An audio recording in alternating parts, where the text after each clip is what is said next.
we welcome you all to another episode of AnalyticsWeek Leadership Podcast. Today we have with us Juan Gorricho, who's a VP and Chief Data Analytics Officer at Partner Federal Credit Union. So a quick bio. Juan is, as I said, Chief Data and Analytics Officer at Partner Federal Credit Union. In this role, Juan leads the data and analytics strategy development and execution for partners, one of the top credit unions in the country, exclusively serving more than 100,000 cast members of the Walt Disney company. Juan has more than 15 years of experience in the data and analytics space, including multiple speaking engagements. In his prior role with Disney, Juan led multiple multi-million dollar projects to implement business intelligence analytic solutions for key lines of businesses such as labor operations and merchandise. One has an industrial engineering degree from Universidad de los Andes in Bogota, Colombia, and an MBA from Darden Graduate School of Business at the University of Virginia. One is married and lived with his wife, two children in Orlando, Florida, United States. So amazing place to be raising your kids, by the way. Like my daughter would kill for this amazing place. Thank you. So I think thank you so much for stepping up and joining us, sort of our community of in this podcast. And one thing that fascinated me about your background, I think one thing I mentioned that you're also a founding member of International Society of Chief Data Officers. So I think one thing that fascinated me was Credit Union and Chief Analytics Officer. So typically these do somehow. I think it's maybe it's my own taboo that they don't go together very well. Like one is a very conservative industry and sort of one is very forward looking and futuristic, and then sort of hopefully Walt Disney maybe have sort of surface it up. Okay, now there's some other backing that is actually keeping you on the roles there. So love to hear from you, your background. So I briefly touched, but I'm sure there's a lot more to dig on that. Love to have your perspective on that. Sounds good. So thank you for having me. It's really nice to be here, and I hope we can make this a useful session to share my experience. So yes, basically I've been working with data all my career. Since I finished my undergrad degree in Bogota, I've been playing with data, always in that space between business and data teams and IT teams, right? Like how talking to finding ways to use data for business value and delivering data solutions. So to me, the move into this space as it's grown up significantly over the last few years, particularly in the advanced analytics and data space, was a natural move. The role at Partners was created when I joined about 2 years ago, basically because both the CEO and the board of directors realized that there's plenty of data. There's this whole noise and momentum going on about data and big data and all these things. So the question is like, what can we do about it? And to your point, I think there's a link also from Disney in that a big chunk of our board of directors are actually Disney executives who are seeing what Disney is doing on the business side and come here and say, hey, Disney's doing these things. Why can't we do the same thing? So you're right. I mean, for the credit union industry, I think we're very progressive in that sense. I have not met another chief data officer from another credit union. There are sort of heads of data, managers of data, VPs of data, but a chief data officer that reports directly to the CEO and is a peer to the C-level executives, I haven't come across any. So we are pretty progressive, and some of the things we're doing are pretty out there, advanced and in the data space. So it's really exciting because when I joined, basically it was a blank slate, right? It was how do we, we want to become a data-driven company. What does that mean, and how do we do that, right? So it's been a journey of almost 2 years in terms of building a roadmap, building a strategy, getting the right resources in place, getting the right capabilities in place, and then start executing on that roadmap. So it's been a fun journey and something that has allowed me to sort of leverage my past experiences into getting to put them to use in basically, again, how can we use data? How can we monetize data and get business value from the data perspective? Interesting. So what is International Society of Chief Data Officer? So basically, the International Society of Chief Data Officers is something that came out of MIT. Professor Richard Wang actually created it, started last year. And basically, he has been leading a lot of research in the data management space with a lot of focus on data quality and data management. But I think with all the momentum going on around, chief data officers, right, and how they are, growing ever more in companies. Gartner estimates that by 2020, 50% of the Fortune 100 companies will have a chief data officer. So Right. all that momentum going on basically led Richard and a few colleagues at MIT and other universities to say, hey, we should probably bring those together. So we came together and created this society. It's about 200 of us founding members. And we actually have met virtually a couple of times, but we also met personally or in presence back in July at the annual MIT Data Symposium, which basically we all came together to say, the whole point is how can we collaborate in this space? How do you define what a chief data officer does and is, right? How do you, if you don't have one, how do you make the case for one? What are some best practices? What are some things we can learn from each other? And it's been extremely interesting. I mean, for the most part, the people I've met have been going through similar journeys, and it's been really just to just share sort of pain points, learning experiences. How do you get things done, and how do you justify such a move? So it's really, really interesting and gaining momentum. The first sort of curriculum was kicked off in July, and basically now there's coursework and educational coursework at University of Arkansas Little Rock, in which basically there's a specialized program on training for chief data officers. Interesting. So there's two programs that have been, both I believe are sold out. One in September, one this past September, and one coming in February. They're both sold out, and it's basically a curriculum developed to how to provide the fundamentals of what a chief data officer needs to become a successful chief data officer. So that's the main purpose. And we're still forming and storming. A lot of good people coming together, a lot of good ideas to basically improve the space and make things better. Interesting. I think definitely fascinating. And how could one join this?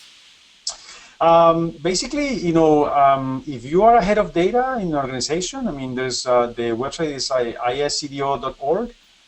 You can apply for membership and basically join them. So you don't have to have the title necessarily, the chief data officer title. I mean, you could be a lead of data, head of data in an organization. But it's very basic. It's very easy to join. And again, the main point is, are you willing to come and collaborate and share your experiences and learn from each other? That's the main purpose, to share and collaborate. I think thank you so much for sharing that. So now I think now let's get to the meaty stuff. Credit union and chief data officer. Like how these two things go together. Well, I think it's as I mentioned at the beginning, right? I mean, companies are realizing every day more the value they have in data, the potential they have with the data. So I think what they're trying to do is how to realize. I think some companies, I think Partners is a little bit of that example. Partners started going on the path of data and analytics for what I call from the bottom up. They initially hired created a group that did BI, business intelligence, basically, and a lot of transactional reporting. And that group was put under finance, which was good to get momentum going. But eventually, what Partners wanted to do was how can we do more faster? How can we, take our data and start sort of packaging it for larger impact? So that's when they realized that they needed more of a C-level position to do that. So what the C-level position has brought, I think, has elevated the conversation, right? The conversation about data has moved away from give me this report with the reports to what is our data strategy? What is our data management strategy? How do we take care of the data? How do we integrate the data? How do we leverage the data, right? Those are the key three pillars that I've been focused on. And also allows me to have, very frank and open conversation with my peers, the other C-level executives, this is what you should be thinking about, and this is how we should partner to get data work done. So it's been, as I mentioned at the beginning, very interesting journey. We have had a lot of successes, a lot of pain points as well, but a lot of to do with the maturity curve of the organization. How do we really make it? Our ultimate goal is to become a data-driven company, right? And that can have many definitions. But basically, what we're trying to get is to get there. And I think my role at that level has been a key driving force for that.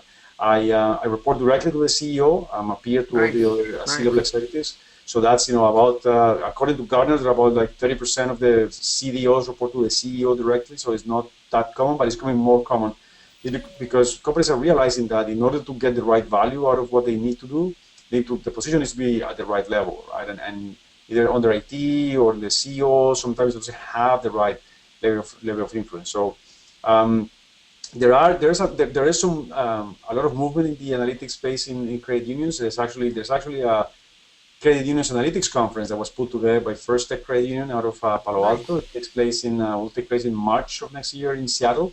And it's basically the point of that is bringing together leaders of data in different credit unions. And I think it's happening in many other industries, right? Right. companies are realizing they have a lot of data and they want to leverage it, right? And basically the question is how do you get going and how do you make it happen? Well, I think you're raising an interesting point, and definitely kudos to you and your team that you are sort of very forward looking, because I think we get into a lot of conversations with a few of credit unions which are local here in Boston and in New York as well.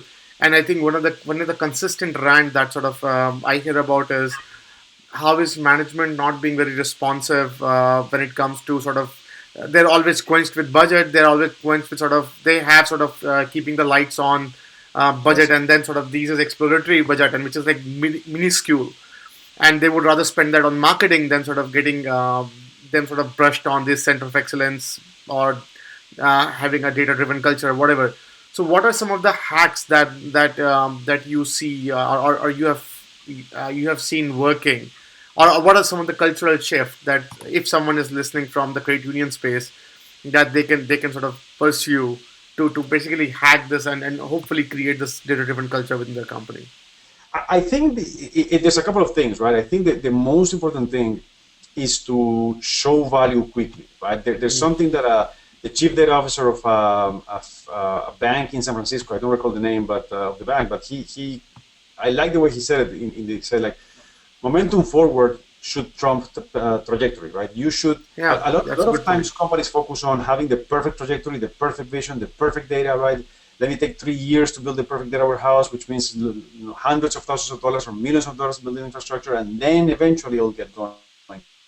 And my point is, companies have the tools, the process, the technology to get going. So the basic things start, right? And I think so. How you start, how you get going is the second thing that makes a difference. In that, many times BI and data efforts get frustrated because people are not having the right level of conversation. What I mean by that Yeah. is data teams need to elevate themselves and become business partners, solution value creation partners that can talk to the other lines of business, say, and focus on on building solutions for them to deliver value.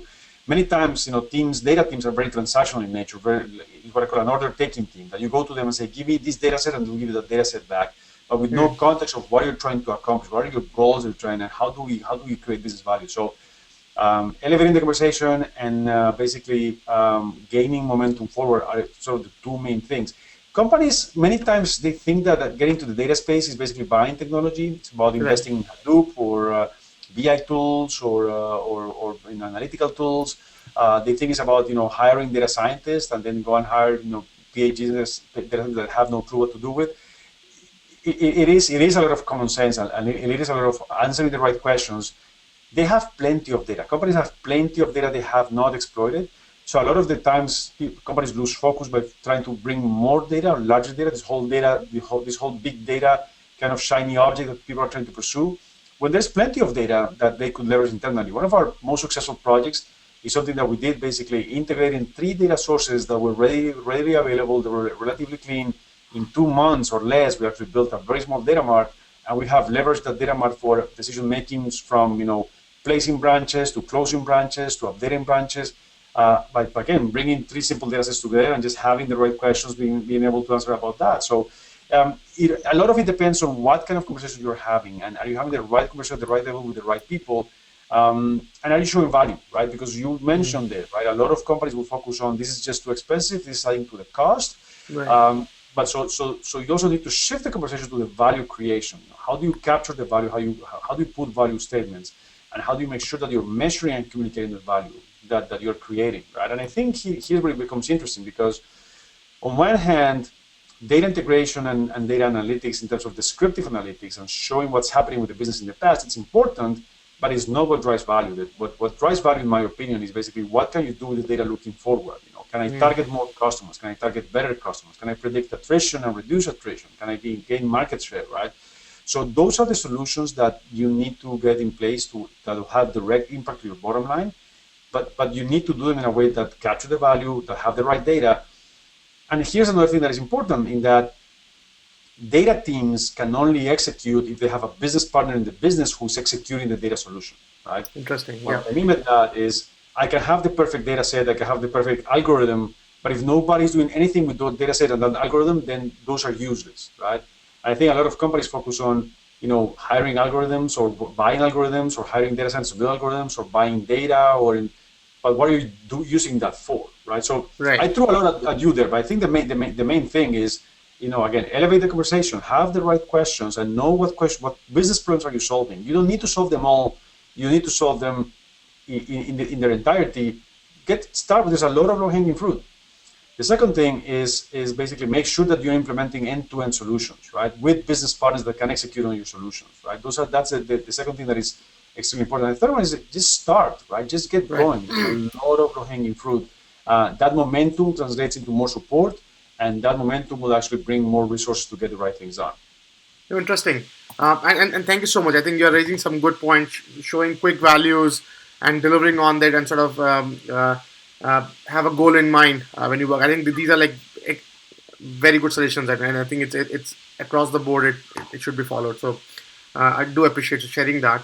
So now let's talk about partners federal credit unions. Like, what's the so is this group came out of Walt Disney, or sort of it was a separate group before, and Walt Disney sort of acquired them? Like, how is the structure linked to Walt Disney, if I may ask that?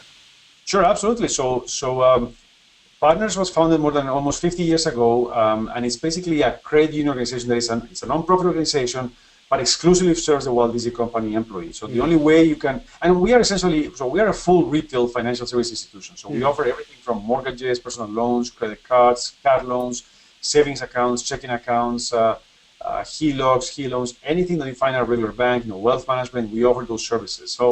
But the caveat is that the only way you can open an account with us is if you are an active employee of the Walt Disney Company or a family member of an active employee of the Walt Disney Company.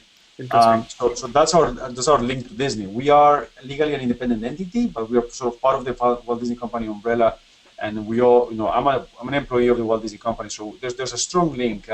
We also, one of our biggest advantages is, besides our brand, our very strong brand that we can link to Disney, is the fact that we have what we call a very strong banking at work program. So we have branches behind what we call backstage, the parks, the office buildings near to Disney.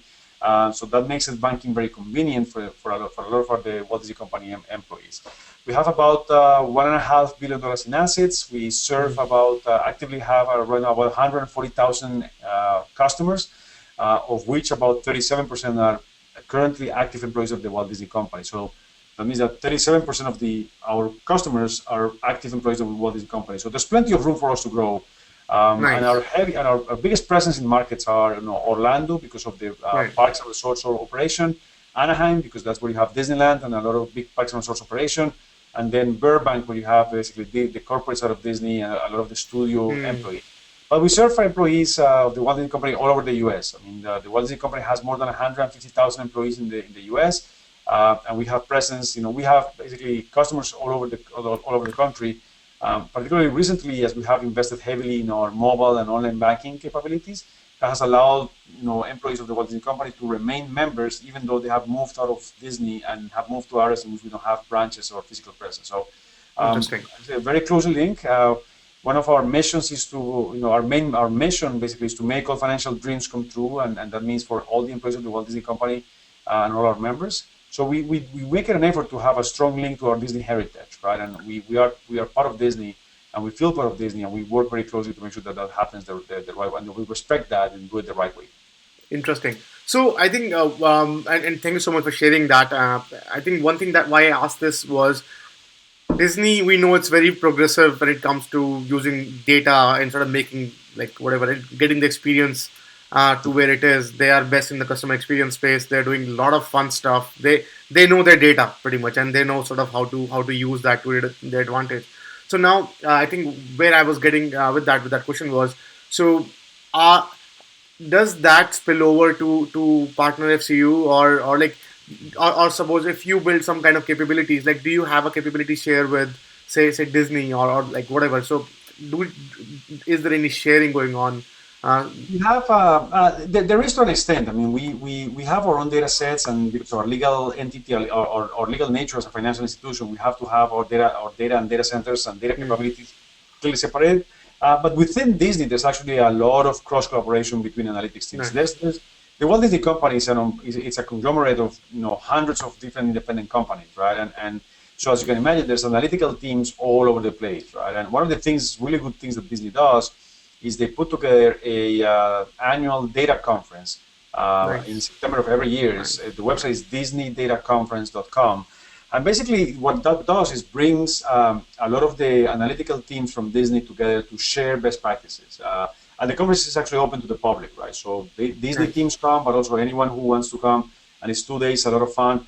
So within this, there's a lot of cross collaboration in terms of sharing experiences and sharing knowledge. So, for example, there we have at least 3 or 4 roundtables in Orlando in which every month we come together and people present different topics. And so more than the actual solutions, we share best practice. Like some teams were sharing, for example, how to do better segmentation or better pricing strategies or different, and then we learn from that. How to apply SaaS, which is one of the main analytical tools we use both at partners at Disney to solve different business problems. So there is some heavy degree of collaboration between teams within the Walt Disney Company, also and always with Disney as well. Yeah, that's one of the good things that Disney is a very open culture about sharing and about making sure that we all are in a better place.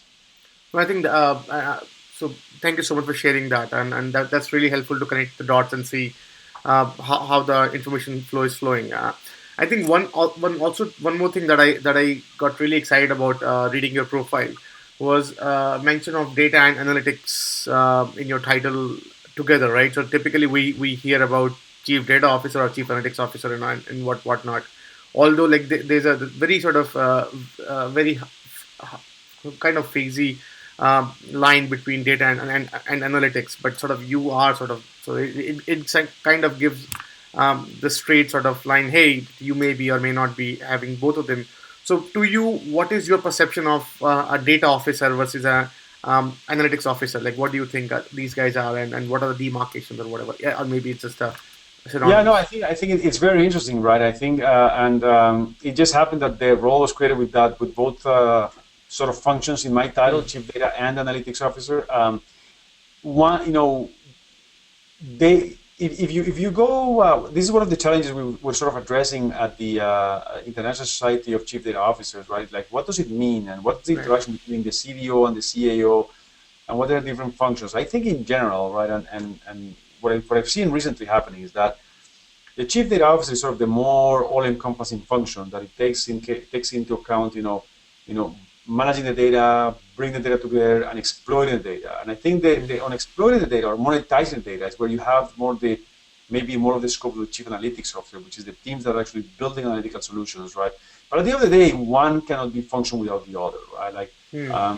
you could have very great, analytics, but if you don't have solid data and data management practices, your analytics are going to be useful or useless. I mean, so that relationship is a very strong one that needs to be maintained and needs to be watched for. And I think in my case, again, I cannot disconnect one from the other, right? So Right. um, to me, I joke that to me having both in my title was a preemptive move, so that nobody can actually they can never hire a chief analytics officer or a chief data officer. Like, I own both.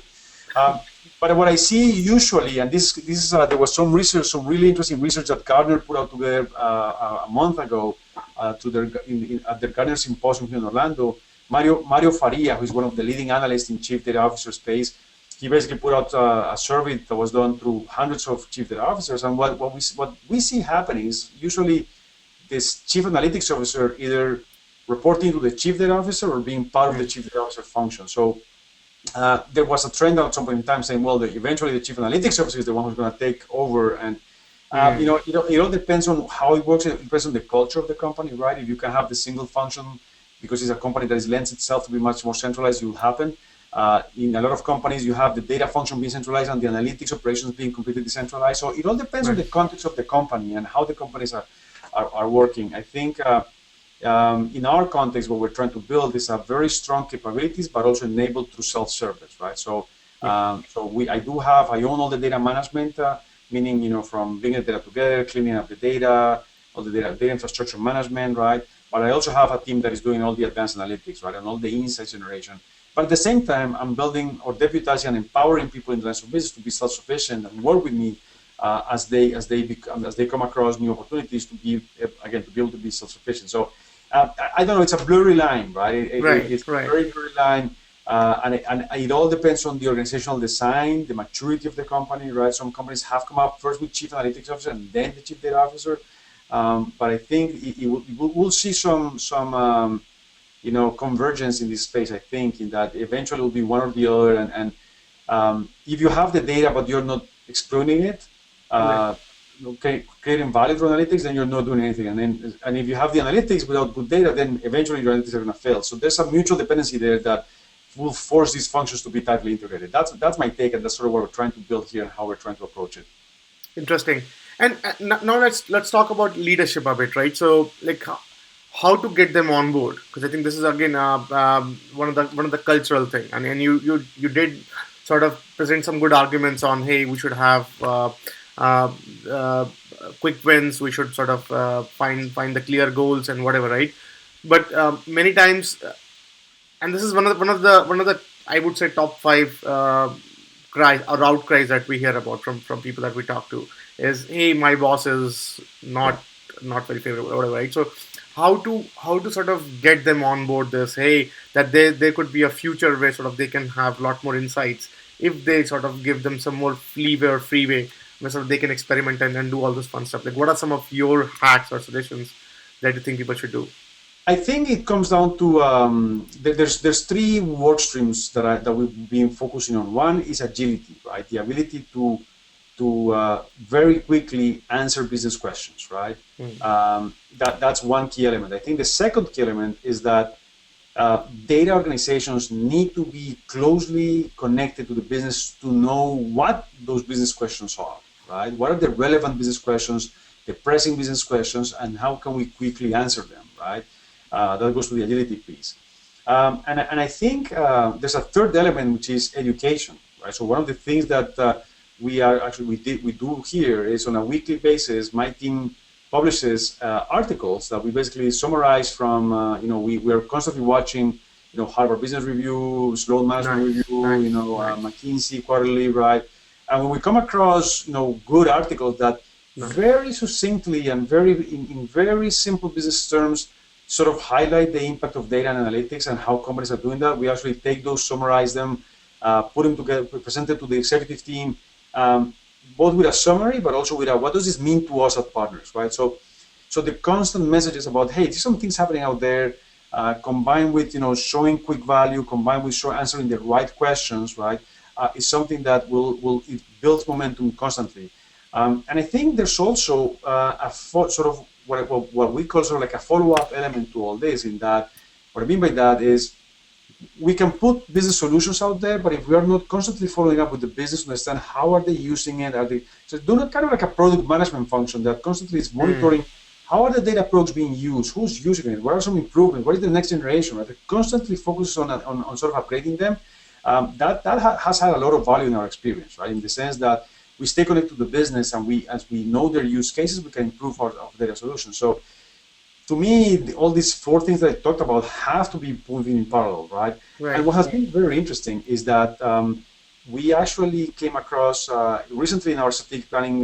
We were working through our strategic planning session a few weeks ago, and without me saying it, after almost 2 years of being here, all my peers agreed that data-driven decision making had to be one of our core pillars in our strategy.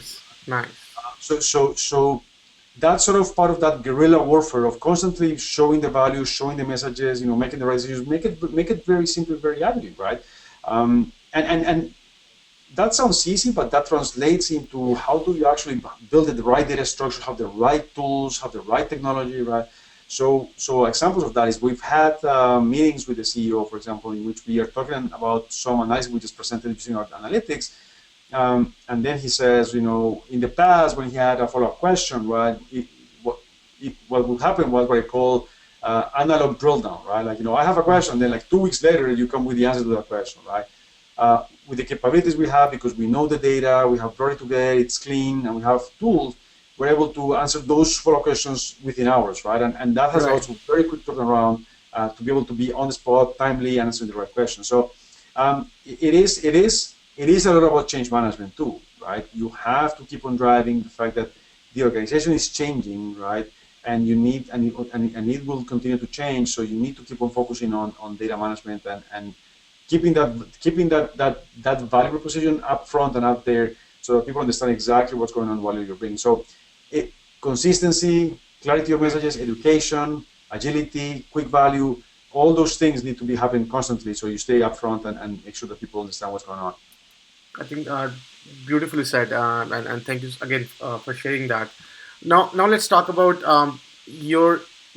like your role, the depth and the breadth of the decision making that you do in your current role. So if you can sort of shed some light on like what are some of the like decisions that or sort of you are involved in, from whatever you can share about like depth and the width of what do you help with?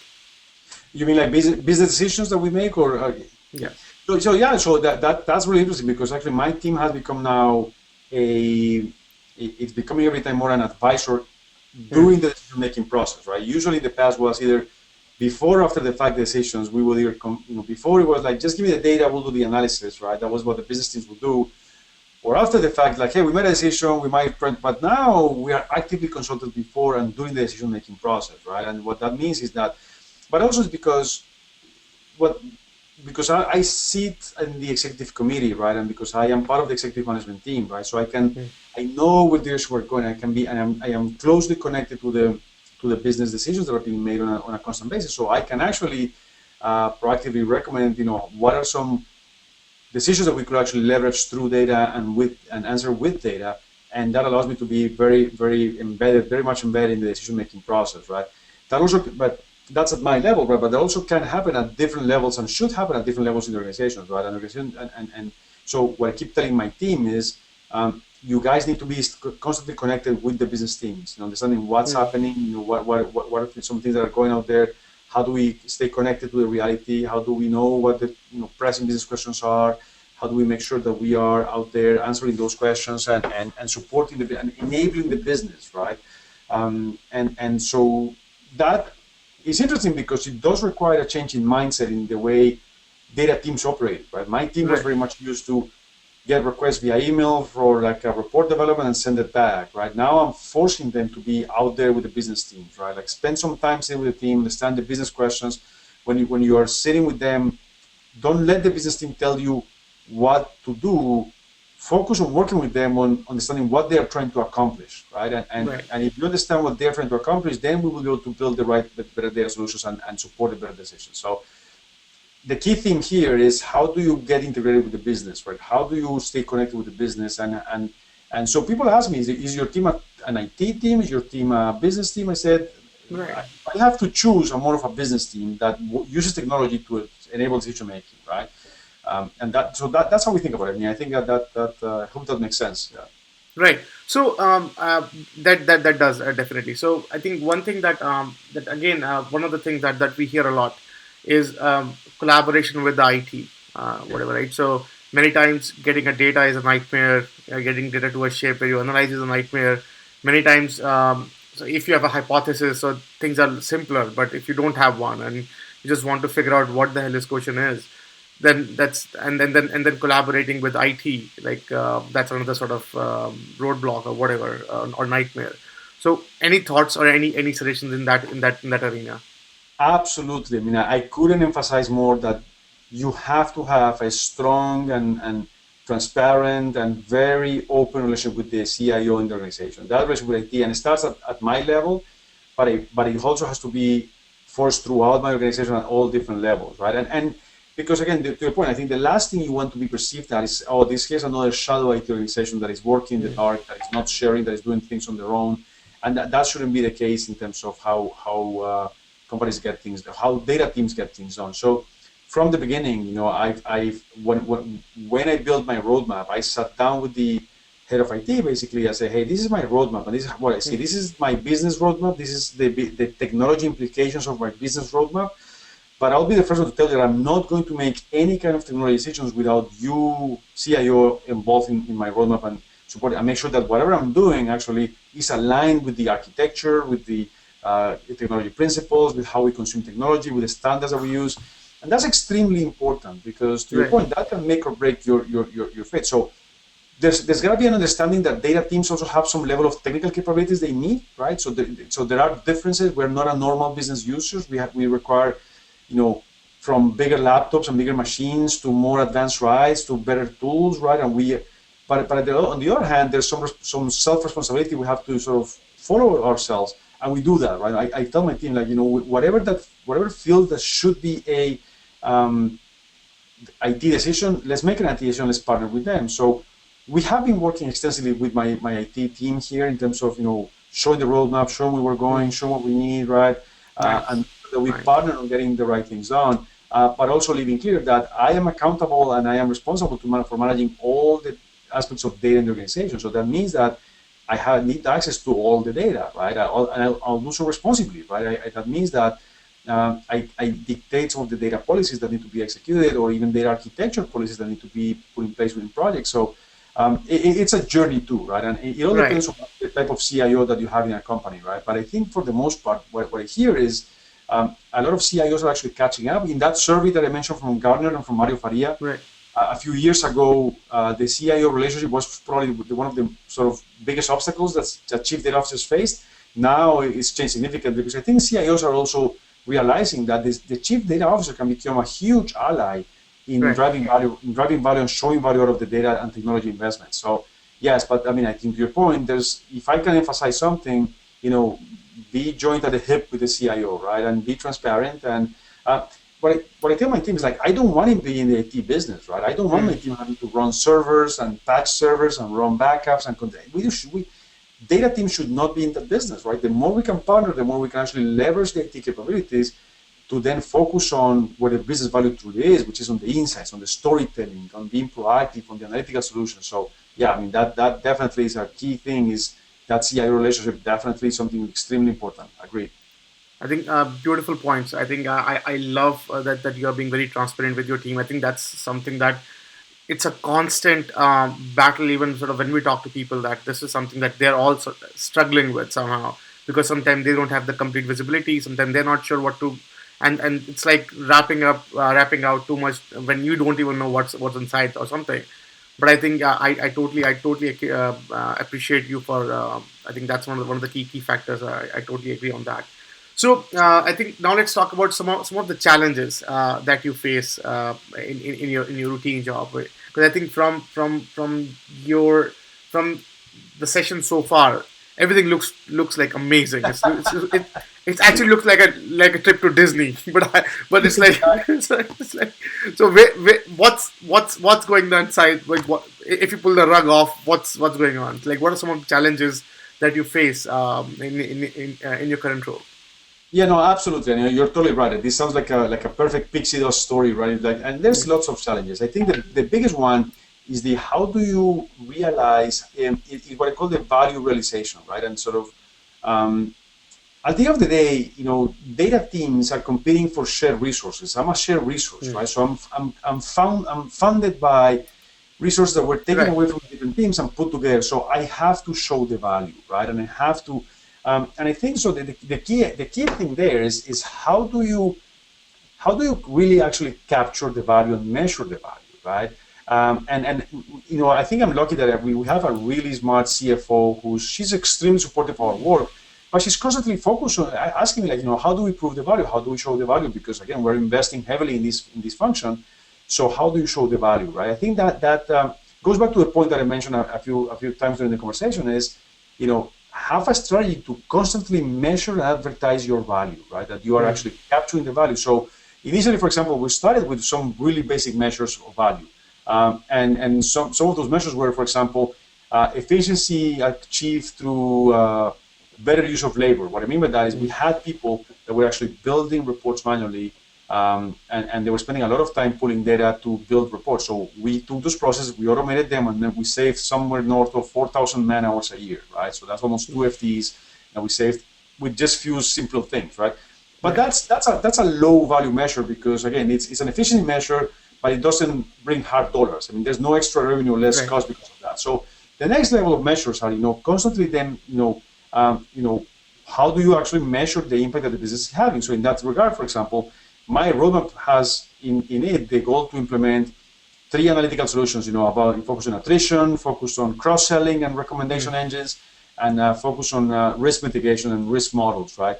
So the cool thing about that is that those models and those solutions, you can actually attribute value much more easily, because you can have a hypothesis, say like current attrition rate is X%, right? If I implement this and reduce attrition by 2 points, I extend the life value of the customer, which actually should bring this extra revenue, and then you can actually track that and measure over time.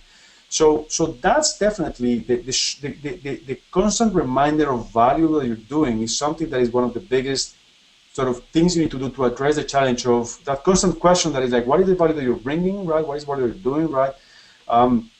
There's also other set of strategies that we employ. For example, when I came on board, I think overall the question I was getting is like, what is your roadmap of technology going to cost us? How many millions of dollars need to buy in appliances and software? I said, well, nowadays with the access to cloud computing, like that's there are ways in which I can acquire the technology I need at a very low cost, and I can match the value I'm creating to my cost equation, right? So I don't have to invest significantly in hardware to then eventually catch up with that value. I can actually start investing over time slowly and scale up and to us, partners is, we are a small organization, a small banking organization. So the smart use of capital is extremely important. And for me, that meant let's actually work on using the cloud. And we actually have heavy presence now in Amazon Web Services, and my analytical solutions are being moved to Amazon Web Services as a way of, finding ways to use volume more efficiently. So again, the biggest challenge, so again,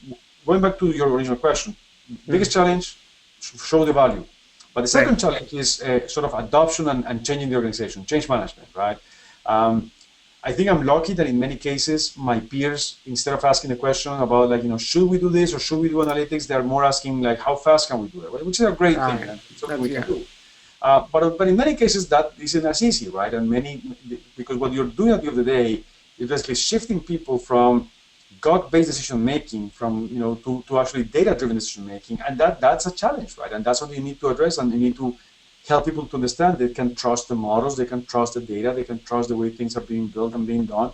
And so that adoption piece is one that is extremely important. And that's why I keep going back to, it's better to develop quick solutions that work end-to-end, that allow the organization to become more mature in the data space, and then iterate constantly on that so that you can increase the value of the solution and make and get more complex order. Like an example that I love that we've been talking about here with my team recently is our cross-sell engine, right? We didn't have a cross-sell engine or any kind of next best offer or recommendation engine, nothing, right? It was all basically completely judgment-based by the people who interact with their members. So we actually put a very basic model in place that is doing some really basic recommendations, but so it took us about, let's say, 1 to 2 weeks to build the model, get the data and build the model. It took us 7 to 8 weeks to train the call center on how to use the output of the model, how to use the CRM system to record the offers. So to me, that's a nice example in that is not the data or the complexity of the algorithm, is the whole implementation end-to-end that need to take into account and make sure. And it also is the maturity organization, were the agents ready to understand why do I need to use, what are the benefits of using a cross-sell engine to make recommendations to the customers, right? That requires a lot of change management, that requires a lot of education, a lot of hand-holding. It requires to actually talk to the managers of the call center team, say, this is why we're doing this, this is actually how you can we can make it better and faster for you to achieve your goals and all those things. So again, a lot of change management, which is another of the, that can kill your analytics programs, right?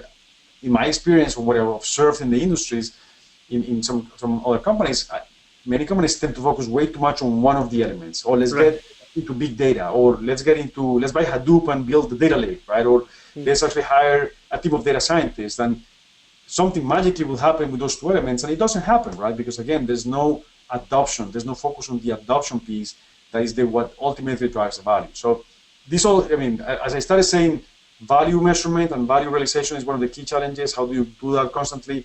End-to-end solution implementation, focus on adoption is what will eventually keep on driving value, and that's how this whole thing is connected. Interesting. Again, good points there. So I think one thing, and we're almost at the tail end, and thank you so much. I'm taking more than I expected to do, but I'm having so much ball.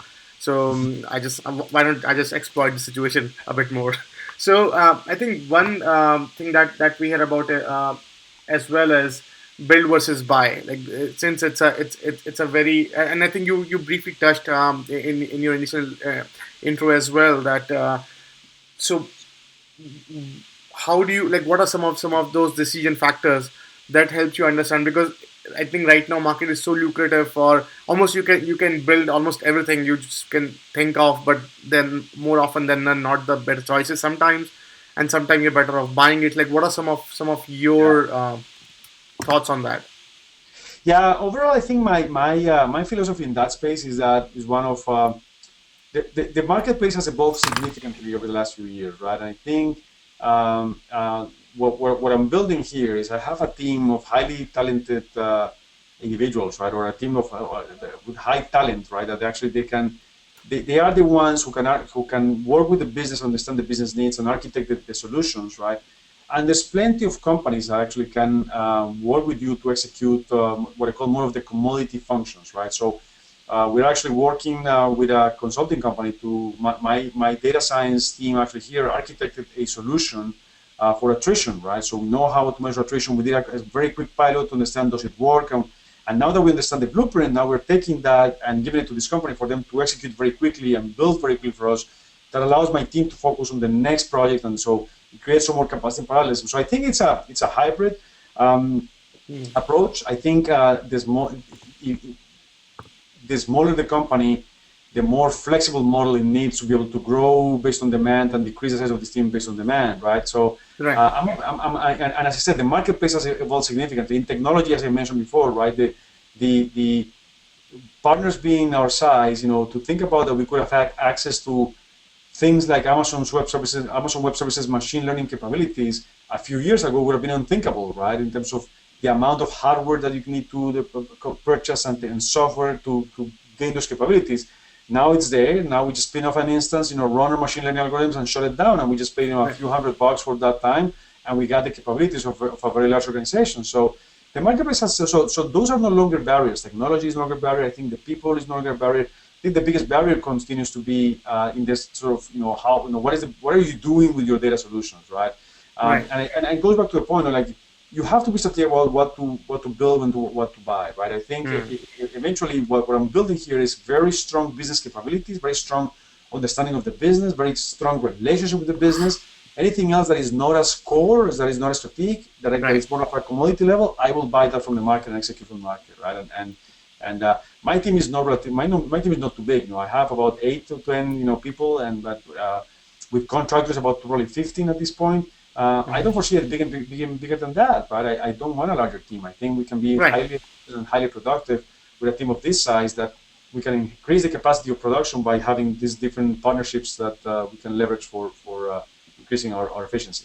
Well, yeah, I think even like with Analytics Week, right? So we did a survey a while back on team satisfaction vis-a-vis the team size, and we realized that a team of between I think 4 to 7 folks tend to have more satisfaction about the outcome that they deliver on, and the bigger the team, they sort of it just gets haywire from there, and you somehow you can predict like why and all that, right?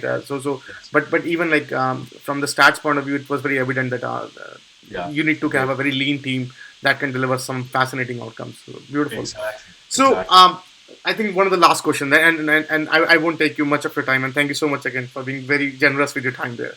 So let's talk about the up and coming data analytics leaders, right? So if I would say like what are the 3 things that these guys should worry about, or they should be prepping themselves, or the futuristic leaders or data driven leaders, what are some of the like 3 things you would suggest that these guys should know? Yeah, I think that's an interesting question. I think in general, if you are going to become a leader in the data space, like in a role like mine, like a head of data or a chief data officer, um, there's a lot of my time I spend talking to my peers, doing change management, building relationships, right? It's not about developing code or knowing the algorithms or what these equations are, right?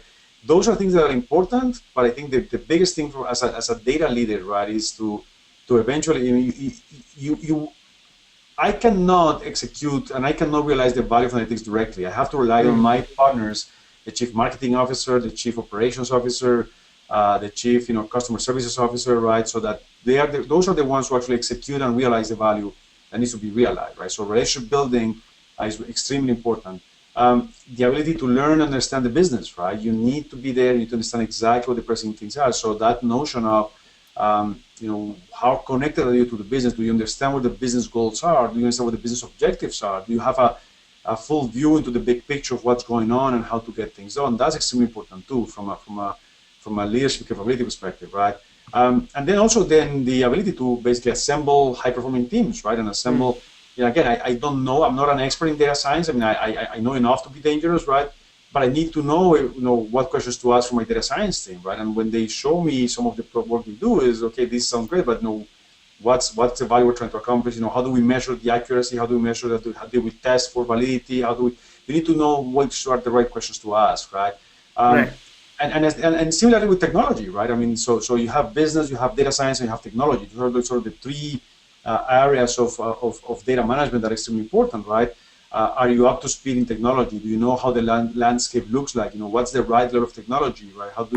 What do we invest in? Which is, can you express your needs to your CIO in a way that makes sense, that you link them to your vision, right? Right. That is not just buying technology for the sake of buying technology. So I think, again, I touched on sort of people, leadership, right? Business knowledge, right? There's the data science side of things, and there's sort of the technology side of things. I mean, those are the three main things that you should focus on and be sure that you can speak to them, right? But if I have to choose one, definitely relationship, leadership, right. Building bridges. That to me, at the end of the day, is what makes it or break it, right? That's definitely what makes a difference. No, I think and couldn't have been said any better. So I do appreciate you sharing your thoughts, and I think it was very informative, and I had a ball, and I think definitely love to chat with you sometime later and sort of see where the journey leads from there. And thank you so much for your time, and truly appreciate that. No, thank you, Vishal. I had a great time too. I appreciate it. I hope this was useful, and thank you for having me. I thought I was sick of home, but actually I was homesick. Never really knew that I would have to grow up so quick. I'm so uncomfortable, don't know anybody here. Just a couple dudes that I met once, that's it. And I go into the booth feeling nervous. Got butterflies in my stomach like I'm so worthless. Is the mic on? I don't know how to work this. Inside I'm breaking down, I hope I'm not up on a